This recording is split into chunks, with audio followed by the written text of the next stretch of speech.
మన పులిపర్తి పంచాయతీకి వస్తుంది తిలక్ నగర్. మనకి Hindupur 2 town limits border Hindupur టౌన్కి దగ్గర ఉంది. ఇక్కడ అన్ని మతాలు కులాలు కూడా ఇక్కడ కలిసిమెలిసి ఉంటున్నారు. సో ఎక్కువ ఈ బెంగళూరు హిందూపూర్ రైల్వే ట్రాక్ పక్కన కూడా ఉంది ఇది.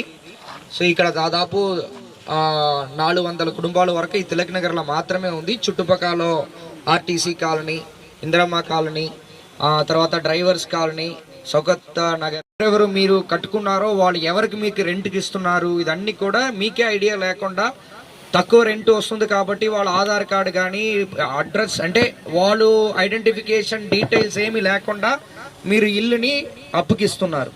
సో దీనివల్ల ఇక్కడ ఎవరు వచ్చి ఉంటున్నారు ఎవరు అంటే ఇక్కడ మానిటరింగ్ కూడా చాలా కష్టమైపోతుంది. అంటే పెద్ద ఏరియా, ఎవరు ఉన్నారు ఎవరు లేకున్నారు తెలియకపోవడం వల్ల మనకు కూడా ఇప్పుడు పర్మనెంట్గా ఉన్న వాళ్ళంటే మనకు కూడా తెలుసు ఇల్లులో పలానా వాళ్ళు ఉన్నారు.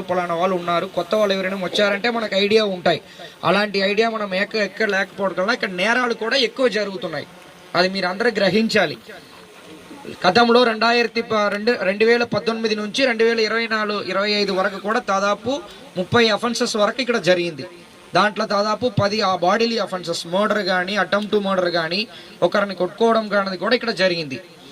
కారణాలు ఏంటి? ఇక్కడ ఎవరు ఉన్నారు ఎవరు వెళ్ళిపోయారని మీకు ఎవరికి తెలియదు. రాబోయించుకోరు ఇక్కడ ఎవరు రారు అన్న ధైర్యంతో పాటు. సో పోలీస్ మేము కూడా అన్ని చోట్ల ఉండాలంటే చాలా కష్టం. సో మీ సపోర్ట్, ప్రజల సపోర్ట్ మనకు చాలా అవసరం అని చెప్పేసి కోరుకుంటున్నాను. ఇప్పుడు బైక్ కూడా మనం సీజ్ చేయడం జరిగింది. దీంట్లో మీరు కర్ణాటక నుంచి కానీ బయట దీని నుంచి కానీ మీరు బైక్ అనేది వాళ్ళు కర్ణాటక నుంచి ఒక 15 సంవత్సరాలు వాడుకున్న తర్వాత వాళ్ళు తోసేయడానికి ఏంటంటే మీరు వెళ్ళి తీసుకుంటారు. మీరు బుక్ కానీ దానికన్నా ప్రూఫ్ కానీ ఏమీ ఉండదు. సో ఇదే రేపు దొంగతనం జరిగినా ఈ బైక్తో పాటే దొంగతనాలు చేయడము, క్రైమ్ చేయడం అనేది జరుగుతాయి. కాబట్టి ఆటోస్ కూడా ఒక 6 ఆటో మేము సీజ్ చేయడం జరిగింది. దానికి కూడా ప్రాపర్ రికార్డ్స్ లేదు.